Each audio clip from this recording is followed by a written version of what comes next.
vous avez des enfants, le concept qui suit risque de vous intéresser. Squaredespetits.com, c'est le premier site gratuit et surtout communautaire de vente et d'achat de matériel d'occasion pour les enfants de 0 à 12 ans.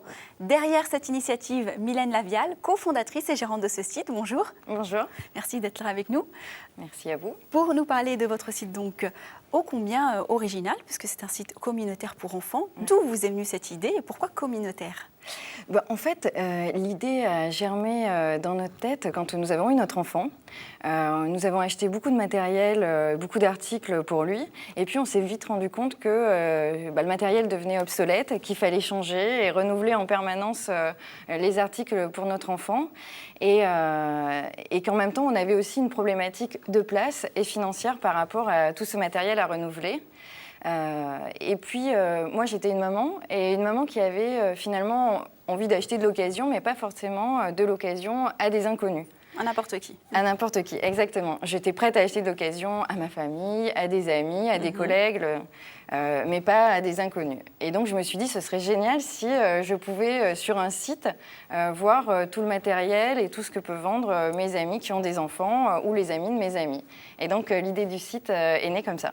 Quand vous dites lui acheter des jouets, vous parlez évidemment de votre fils. Oui, tout à fait. Et pour la petite anecdote, je crois savoir que c'est lui qui vous a aidé à trouver le nom de votre concept. Oui, exactement.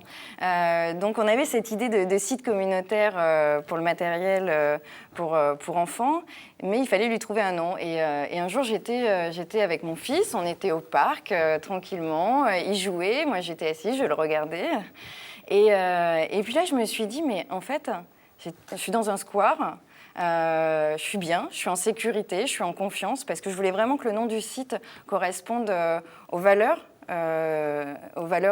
du site, que sont la confiance, la convivialité, le partage, la sécurité. Et dans un square, c'est fermé, on est en sécurité, il y a des jouets, il y a des vêtements, il y a des mamans qui donnent à manger, on rencontre d'autres personnes. Donc toutes les valeurs du Square des Petits et toutes les valeurs du square allaient ensemble. Et donc Square des Petits est né. Quel précoce ce petit, finalement. Oui, tout à fait. Comment ont réagi vos proches, vos amis, quand vous leur avez annoncé que vous vouliez justement lancer ce business? Parce que ça a l'air d'être un business qui a été monté sur un coup de tête. Je dis bien, ça a l'air. Alors, l'idée est arrivée au fur et à mesure. On en a beaucoup parlé avec nos amis et nos proches.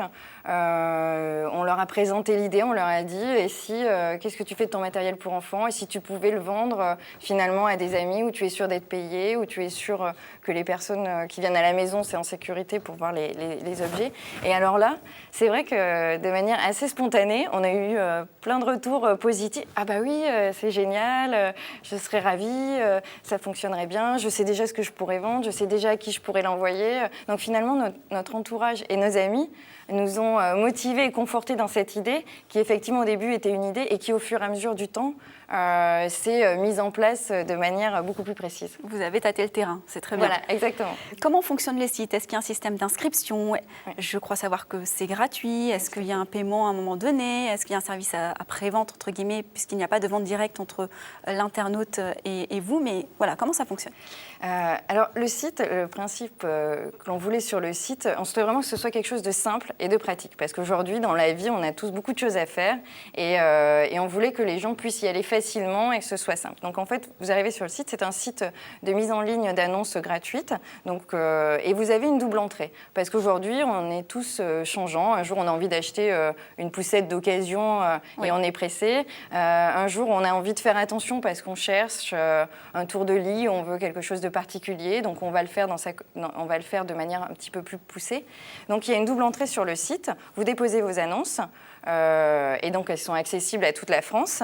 Et vous pouvez aussi acheter sur toute la France, que ce soit des sièges auto, des lits, des poussettes, des parcs, des vêtements, des lits parapluies.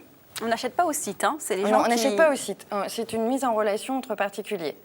Et vous avez une autre entrée où, avec vos identifiants, de manière très simple, vous vous connectez et là, vous invitez vos amis et vous voyez les annonces de vos amis. Vous pouvez aussi réserver les annonces que vous mettez pendant 10 jours qu'à vos amis pour leur vendre d'abord à eux. D'accord. Et comme ça, vous êtes en sécurité et en confiance. Donc, il y a les deux possibilités. Selon vos humeurs, vos envies, vous déménagez, vous êtes pressé, ou alors vous cherchez vraiment un article en particulier, et là, vous allez dans votre communauté. Et aussi, pour que ce soit très simple, ça a été testé par des grands-parents, parce qu'eux aussi ont besoin de s'équiper pour leur maison, pour leurs petits-enfants. Et ils l'ont testé, et le fonctionnement est assez simple. Vous dites souvent « nous », parce que vous avez cofondé ce site avec votre mari, ne l'oublions pas. Comment s'est passée justement cette phase de réflexion avec lui? Que vous a-t-il apporté? Comment aujourd'hui vous travaillez concrètement? Parce que lui est encore en poste. Tout à fait. Mais en fait, l'idée, elle est venue du coup ensemble. On a travaillé ensemble sur le concept, sur l'idée, sur l'étude de marché. Lui, on va dire, est resté dans son travail. Ce qu'on a fait ensemble, c'est toute la phase de départ, de réflexion. Moi, j'avais vraiment cette volonté d'aller plus loin. Et du coup, j'ai pris le site et je le gère à 100%. Et lui a son travail. Et maintenant, du coup, chacun a son rôle. Lui travaille dans son entreprise et moi, je gère le site. Voilà. D'accord. Alors, vous avez une expérience de 12 ans dans le marketing. Oui, tout à fait. Lui a une expérience de 10 ans en tant que commercial. J'imagine que ce sont des expériences respectives qui vous apportent beaucoup au quotidien pour justement votre site internet. Tout à fait. Alors, comme on est complémentaires dans la vie, on va dire qu'on s'est trouvés aussi sur ce projet d'entreprise, puisqu'on est complémentaires. Moi, avec ma compétence marketing, donc tout ce qui est communication, mise en place du site, référencement, et lui avec sa compétence commerciale qui est plus dans le développement du site et dans la compétence aussi sur le business plan, sur la construction du projet. Même si on a bien compris que vous ne travaillez pas ensemble tous les jours, est-ce que c'est compliqué de monter un projet en couple? Et quels conseils finalement pour les femmes qui nous regardent et qui souhaitent éventuellement monter une entreprise avec leur mari? Je dirais, est-ce que c'est compliqué? Je dirais oui et non. C'est compliqué, c'est pas compliqué parce que finalement, votre associé, c'est votre compagnon. Donc, en général, c'est quelqu'un qui vous veut du bien. C'est parfois à double tranchant, justement. Oui, mais il y a un double tranchant, mais c'est vrai qu'au départ, c'est quand même quelqu'un avec qui vous veut du bien. Quand on travaille plutôt dans la bienveillance et dans l'amour, donc ça fonctionne plutôt bien. Donc ça, c'est le point positif. Après, c'est difficile aussi parce que du coup, le professionnel s'invite dans votre quotidien de personnel et il faut arriver à gérer ça. Le conseil que je pourrais donner, c'est ce qu'on a mis en place, nous, et qui fonctionne très bien, c'est que maintenant, on se donne des rendez-vous de travail. On fait des points, puisqu'il est associé dans l'entreprise, et on fait des points comme si on était des professionnels, pour pas qu'au quotidien, parce que parfois on n'est pas d'accord, ce soit là dans notre vie personnelle.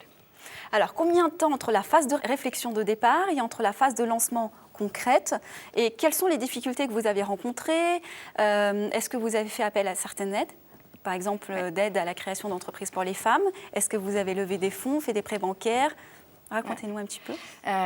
C'est vrai que la grande aventure de l'entrepreneuriat, c'est assez particulier parce qu'au début, nous, on est parti d'une philosophie, d'une idée. Et puis, c'est vrai qu'à un moment, on s'est dit, faut passer peut-être le pas, mais comment passer le pas? Et un jour, j'ai pris mon téléphone et j'ai appelé l'association Coup de pouce, qui est une association de Rueil-Malmaison, où nous habitons, et qui aide des créateurs d'entreprises à monter leurs projets. Et c'est vrai que ça a été incroyable.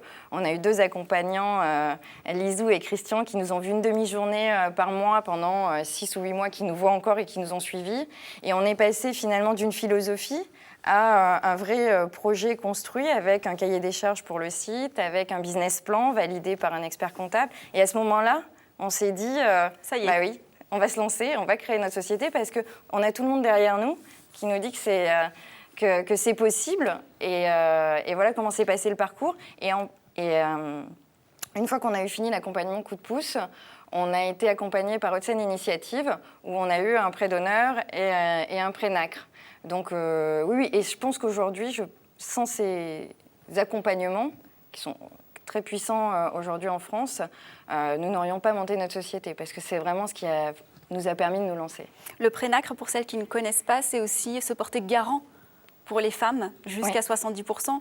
Oui, c'est ça. On a aussi eu le fonds de garantie à l'initiative des femmes pour le prêt bancaire. Donc c'est vrai que c'est un accompagnement complet, que ce soit au départ dans la création et dans la description du fonctionnement du site, et après dans l'accompagnement technique de l'entrepreneuriat. Alors, au-delà de l'argent et de l'aide financière que vous a apporté le prêt d'honneur et le prêt NACRE, est-ce que vous aviez des fonds personnels? Est-ce que ça suffisait au départ? Est-ce que vous avez dû compléter ces fonds? Est-ce que vous êtes quand même passé chez le banquier aussi également? Parce que c'est quand même une étape hyper importante dans la création d'entreprise et ça intéresse beaucoup de femmes. Oui, alors tout à fait. Effectivement, donc nous avons mis des fonds personnels. Il y a aussi des fonds d'une banque. Le Crédit Agricole. Un apport personnel. Un apport personnel, une banque et prêt d'honneur et prêt NACRE. Et c'est vrai qu'aujourd'hui, la difficulté, c'est d'avoir le prêt bancaire. C'est vrai que moi, avec le Crédit Agricole, ça s'est très très bien passé. Ils ont tout de suite cru en notre projet. Il y a parfois comme ça des faisceaux positifs qui font que, allez, on y va. Et ils nous accompagnent aujourd'hui sur ce projet. Surtout de nos jours, avec la conjoncture actuelle, on dit que les banques ne prêtent plus. C'est vrai, c'est vrai. Après, je crois qu'il ne faut pas hésiter à pousser les portes et que l'humain est encore présent aujourd'hui. On le voit, aujourd'hui, on est ensemble et c'est ce qui fait un petit peu la différence. Moi, je n'ai pas hésité à pousser des portes, à aller les rencontrer, à montrer toute ma passion, mon envie, toutes les preuves qu'on avait de la réussite du site par toutes les études de marché, tout ce qu'on avait fait. Et c'est vrai qu'à ce moment-là, c'est possible encore. Je crois qu'il faut se dire que c'est possible. Au bout de combien de temps vous avez commencé à apercevoir les premiers résultats du site? Oui, retour concret finalement. Square des Petits, aujourd'hui, on est à 3 mois de lancement. On a des retours concrets déjà sur le nombre d'annonces, sur le nombre de visites, sur les retombées presse. Encourageant. Encourageant, oui. On est dans notre business plan, donc c'est très positif. Et aujourd'hui, toutes les retombées que j'ai pu avoir aussi montrent qu'il y a vraiment un engouement, mais le site fonctionne bien. Vous communiquez comment finalement autour de ce site? Est-ce que vous avez un budget ou est-ce que vous avez des astuces? Alors j'ai des astuces, parce que je n'ai pas beaucoup de budget en fait. Comme je vous l'ai dit, c'est quand même un lancement avec des fonds Bien personnels, une banque. Donc il n'y a pas de business en jeu derrière. Donc j'ai plutôt des astuces. Moi j'ai privilégié une relation de confiance et à long terme. Je n'ai pas acheté de publicité. Je travaille déjà beaucoup mon référencement. Donc j'ai aussi un blog où j'écris des articles pour conseiller sur l'occasion, comment bien vendre, comment bien acheter, mes coups de cœur aussi. On peut le citer. Hein. Voilà, le blog du Square des Petits. D'accord. Ça c'est pour aussi le référencement. Et ensuite j'ai une attachée de presse aussi pour tout ce qui est retombées presse, TV et médias. Et ensuite je fonctionne aussi beaucoup par le réseau. Par les réseaux sociaux qui sont aujourd'hui un moyen incroyable de se développer. J'ai eu la chance aussi de rencontrer beaucoup de blogueuses, mamans qui croient en notre projet et qui du coup font des articles aussi sur le site. J'ai fait aussi le Salon Baby. Oui. À Paris, qui m'a permis de rencontrer beaucoup de parents et de parler de mon projet. Donc je privilégie on va dire, une communication par des astuces et par le réseau. Dernière question, très rapidement, quel conseil pour les femmes qui nous regardent et qui souhaitent suivre justement votre parcours et votre exemple? Le conseil, je dirais, de rêver. De rêver, la passion, l'enthousiasme et d'avoir un bon projet et de se faire accompagner. Merci beaucoup Mylène Lavielle d'avoir répondu à nos questions. Merci beaucoup de nous avoir suivis. On se retrouve la semaine prochaine, toujours sur Demain et Oui Do Biz Radio. À bientôt.